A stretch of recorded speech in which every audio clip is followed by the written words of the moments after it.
বলবো, সেটাকে বলে লেগো খেলনা।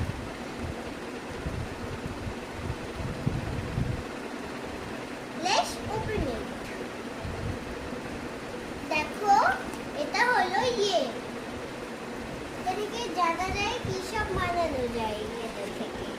দেখো, এই হেলিকপ্টার বানানো যায়, এইটা বানানো যায়,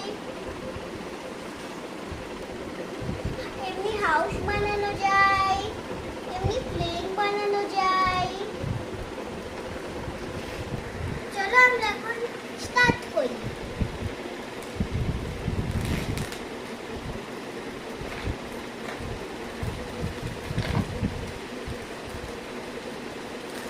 কালার আছে, আর ব্ল্যাক কালার, আর হোয়াইট কালার, আর ইয়েলো কালার, আর